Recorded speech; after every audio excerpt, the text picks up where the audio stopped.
Salut tout le monde et bienvenue sur ma chaîne. Aujourd'hui, nous allons voir une toute nouvelle vidéo spécialement dédiée à Power BI. Power BI est un outil de business intelligence développé par Microsoft. Il vous permet de connecter des données, de les transformer, de les analyser et de créer des rapports visuels qui sont interactifs. Il existe aujourd'hui plusieurs composants de Power BI. Power BI Desktop, qui est l'application à utiliser pour créer des rapports. Power BI Service, qui permet de les publier en ligne. Et Power BI Mobile pour consulter vos rapports et vos tableaux de bord sur votre smartphone. Et dans cette vidéo, je vous apprendrai comment créer un rapport complet étape par étape. Mais avant de démarrer, il faut d'abord installer Power BI Desktop, c'est-à-dire l'application qui va vous permettre de créer des rapports et des tableaux de bord interactifs. Pour ce faire, allons dans Démarrer, puis Microsoft Store, puis dans la barre de recherche, nous allons noter Power BI Desktop. Donc, il est là, je clique dessus. Moi, je l'ai déjà téléchargé, mais normalement, de votre côté, vous aurez soit obtenir ou, ou télécharger. Cette méthode est recommandée car elle permet de recevoir automatiquement les mises à jour chaque mois. Une fois que c'est installé, donc nous retournons dans l'interface ou bien la page d'accueil de Power BI. Voici l'interface de Power BI. Nous allons créer un rapport vierge. En haut, vous avez le ruban qui regroupe les fonctionnalités principales. À gauche, nous avons 4 vues. Ici, rapport. Ici, données. Puis, modèle, où nous aurons à faire des connexions. Et enfin, DAX, qui est le langage qu'utilise Power BI. Le centre est le canevas, là où nous allons construire nos rapports.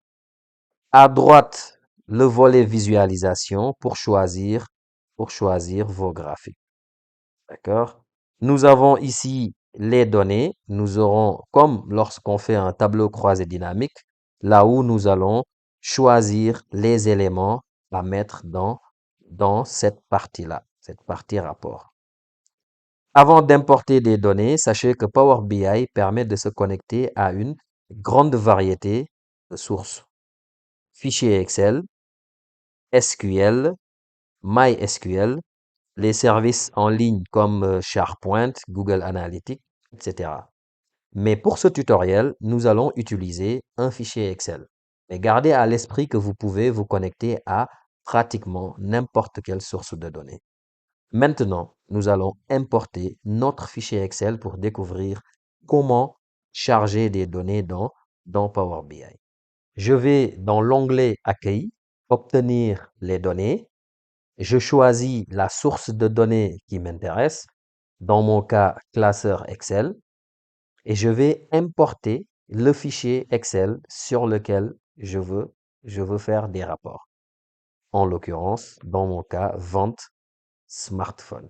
J'appuie sur Ouvrir et là, Power BI va charger le fichier et va m'ouvrir cette petite fenêtre. Alors maintenant, on va faire une petite pause pour explorer un outil très puissant dans Power BI. Cet outil s'appelle Power Query. Power Query, c'est l'atelier de préparation des données. C'est ici qu'on va nettoyer, transformer, corriger, filtrer ou bien enrichir nos données avant de les charger dans Power BI.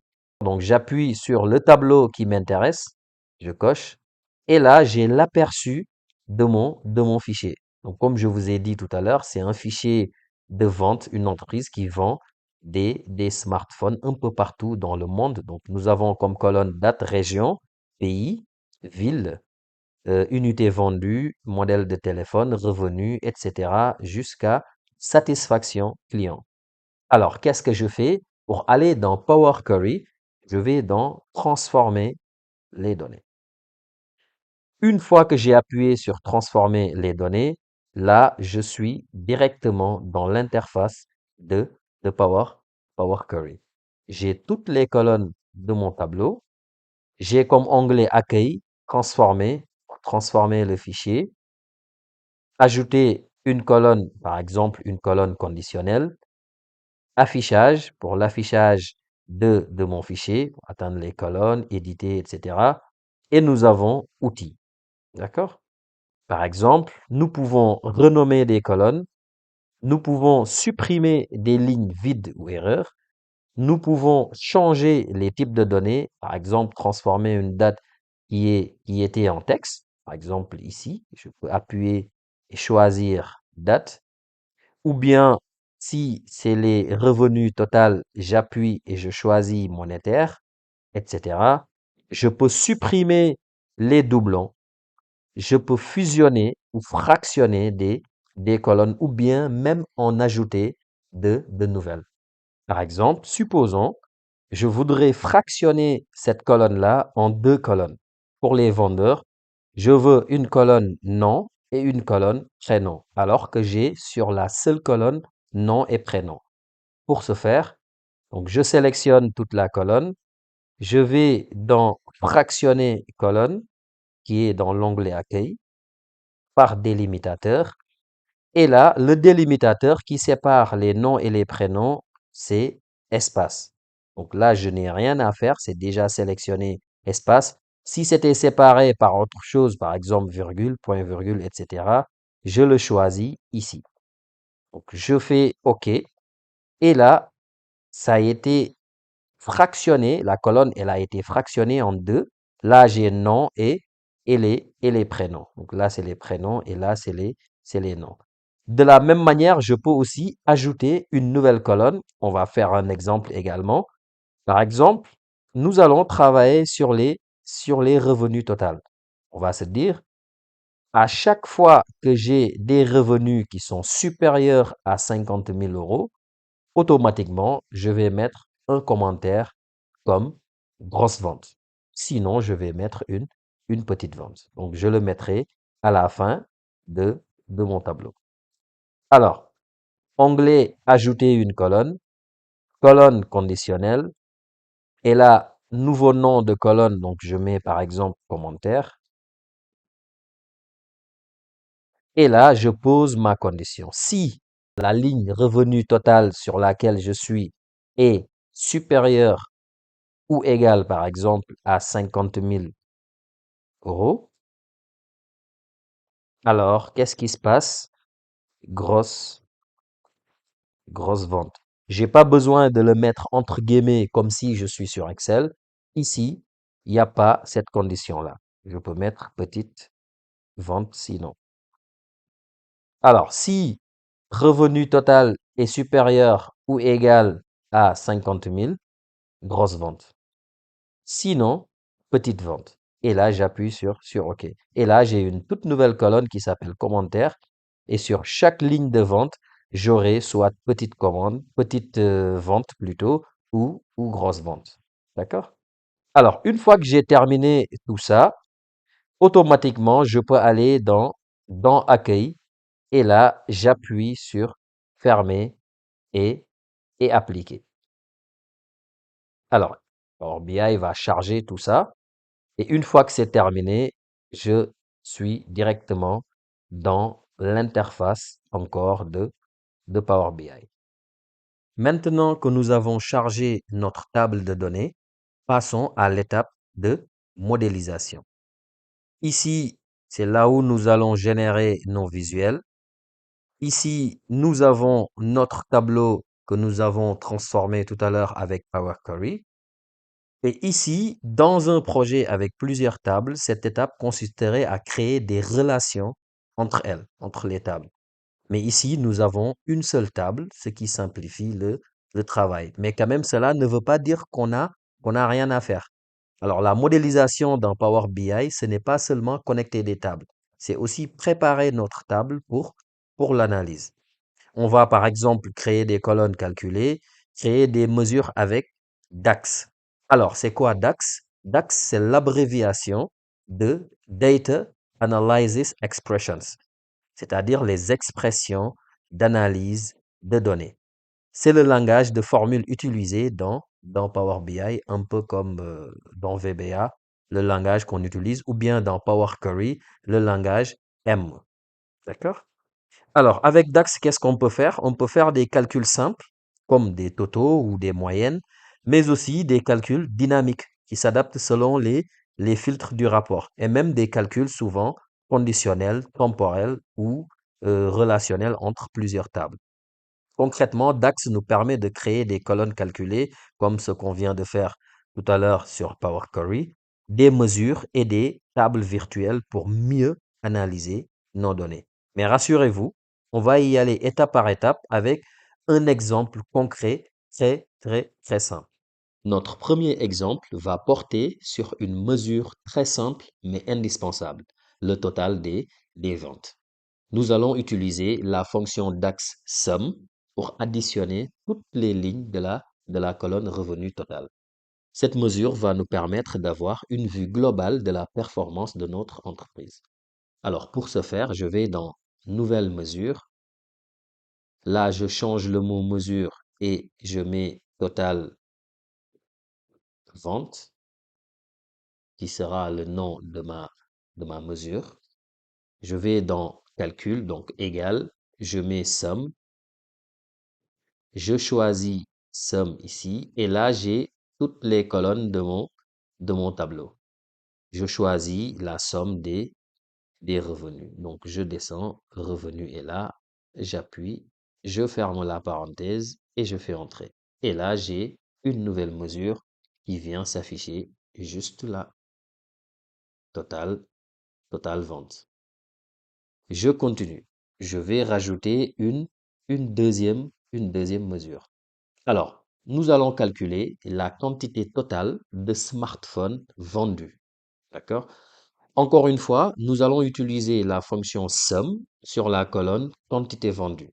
Cette mesure va nous permettre de comparer les volumes versus les revenus. Donc, c'est une mesure qui est très utile.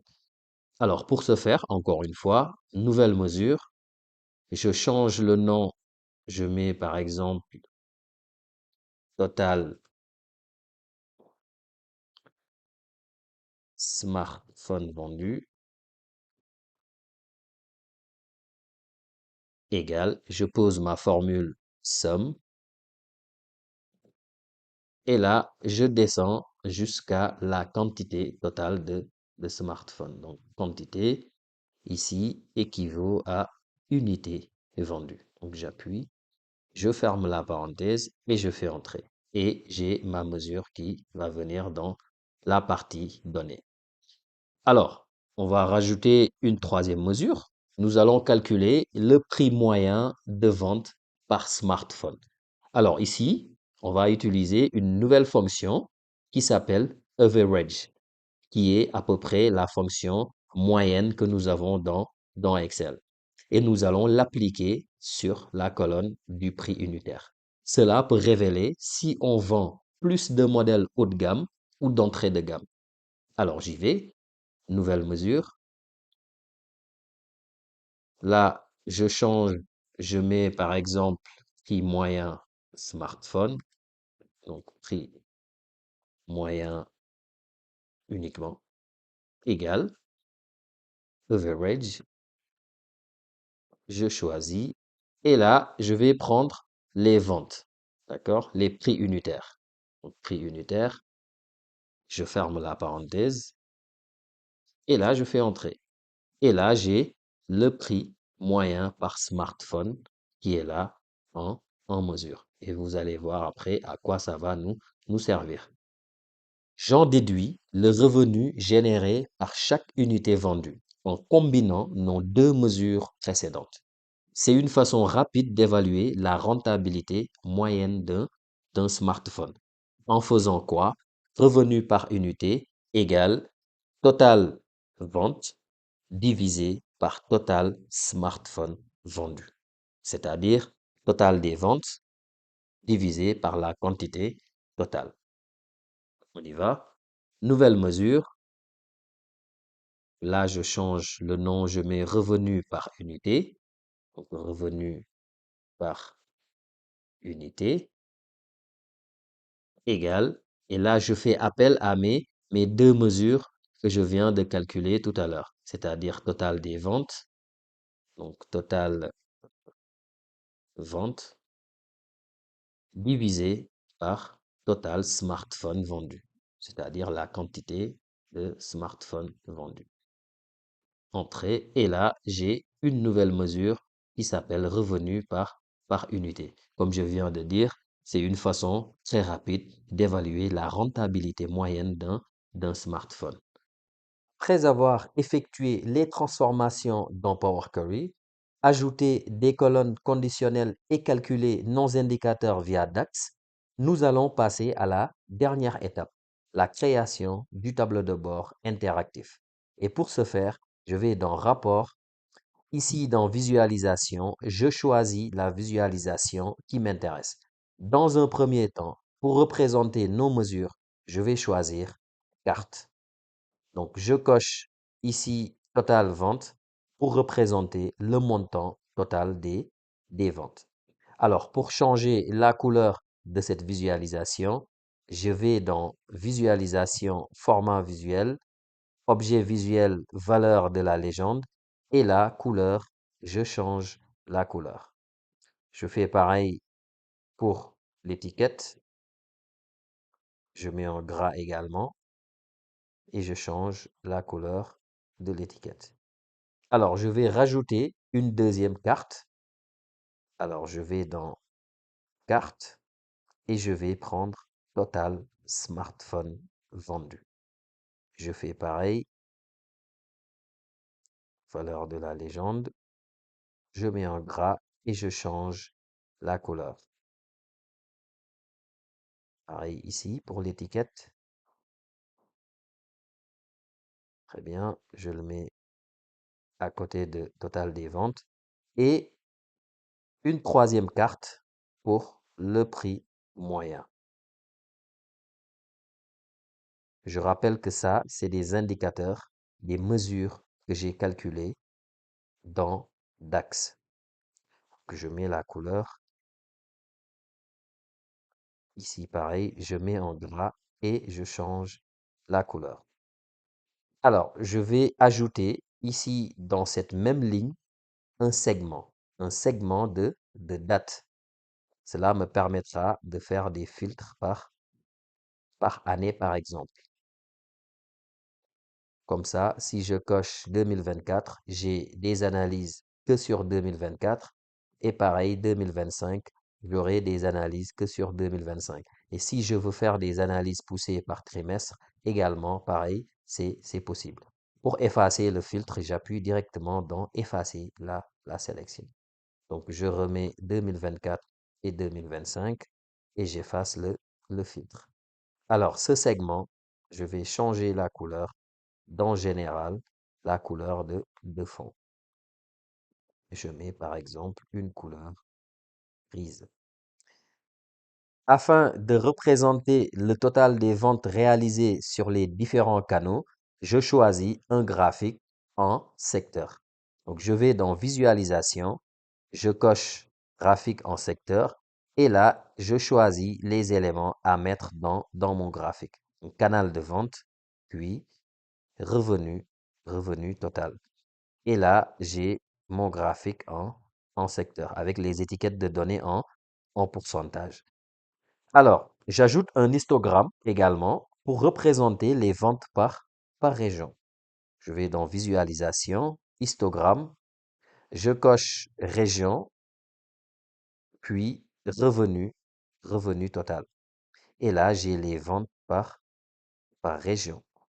Arrivé à ce stade, vous pouvez ajouter une nouvelle page afin d'y inscrire d'autres visualisations qui peuvent être pertinentes pour votre tableau de bord. Maintenant, nous allons créer une arborescence afin de visualiser la répartition du revenu total par région et selon le type de vente, c'est-à-dire les grosses ventes et les petites ventes. Donc, je commence par insérer arborescence de décomposition. Et là, je vais cocher les éléments qui doivent intervenir dans l'arborescence. Je commence par revenu total, puis commentaire, puis région. Donc, je déplie l'arborescence en cliquant sur plus, plus valeur élevée. Je fais la même chose, plus valeur élevée. Et là, j'ai ma visualisation qui va me renseigner sur la somme des ventes, grosses ventes, sur chaque région. Maintenant que notre rapport est prêt et finalisé dans Power BI Desktop, nous allons le publier sur Power BI Service pour le rendre accessible aux utilisateurs et aux décideurs de l'entreprise. Mais tout d'abord, je m'assure de bien enregistrer mon fichier avant de le publier. Si je suis connecté à Power BI Service, une fenêtre s'ouvre pour me proposer mon espace de travail. Par exemple, j'enregistre et je vais dans Publier. Donc là, la fenêtre, elle s'ouvre pour me proposer mon espace de travail car je suis déjà connecté. Et si vous n'êtes pas encore connecté, Power BI va vous demander vos identifiants, compte professionnel ou scolaire qui est lié à Power BI Service. Et une fois que tout est terminé, par exemple, si j'appuie sur mon espace, Power BI Desktop tourne. Et une fois que l'opération a réussi, là, je pourrai ouvrir Power BI Service. Donc là, opération réussie, j'appuie sur Ouvrir. Et là, je suis sur Power BI Service. Là, il s'ouvre. Et là, je vais voir toutes les pages que j'avais dans Desktop. Donc, ma première page, elle est là. Et là, j'ai ma deuxième page. Je peux également créer un tableau de bord avec ces éléments-là, ces visualisations. On va le faire même en choisissant chaque visualisation. Et ici, je vais dans épingler un élément visuel. Donc, je vais le faire et je vais créer un nouveau tableau de bord. Donc, nouveau tableau de bord, je lui donne le nom de TDB comme tableau de bord 2025 juin. Donc, je fais épingler. Deuxième carte, donc épingler dans le même tableau de bord. Et je fais pareil pour le troisième, par exemple. Épingler. Et supposons ce graphique, il ne m'intéresse pas pour l'instant. Donc, je prends ce graphique et sur ce graphique-là, je fais exactement la même chose en l'épinglant dans mon tableau de bord. La deuxième page également, nous pourrons y accéder et aller épingler toutes les visualisations qui s'y trouvent. Donc moi, j'ai qu'une arborescence, donc je fais épingler. Et là, pour voir mon tableau de bord, j'appuie sur accéder au tableau de bord. Et ce tableau de bord-là, je peux le télécharger, je peux l'envoyer, le partager par mail avec des collègues, avec les décideurs de l'entreprise, ou bien par Teams, ou bien tout simplement venir dans Analyse et l'exporter sous format PDF. Tout simplement, et après l'envoyer à qui je veux. Donc voilà, nous sommes arrivés au terme de ce tutoriel. Nous avons vu ensemble toutes les étapes clés, l'importation et la transformation des données dans Power Query. Nous avons vu aussi la création de mesures avec DAX, puis la transformation des données avec les visualisations comme les graphiques sur Excel. Donc, je rappelle que Power BI utilise des graphiques comme les graphiques sur Excel. Donc, si vous maîtrisez les graphiques Excel, vous n'aurez pas de problème pour faire les graphiques sur Power BI. Et enfin, nous avons fait la publication de notre rapport et de nos visualisations sur Power BI Service. Donc là, mon fichier, il est prêt. Si je fais enregistrer, donc je vais voir un fichier. Donc je vais dans Bureau et je le mets dans le bureau. Et là, si je clique dessus, je tombe directement sur mon tableau de bord que je peux envoyer par mail. Donc voilà, j'espère que ce tutoriel vous aura permis de mieux comprendre le processus complet de création de rapports dans Power BI et de voir chaque étape s'enchaîner pour aboutir à un tableau de bord qui est professionnel.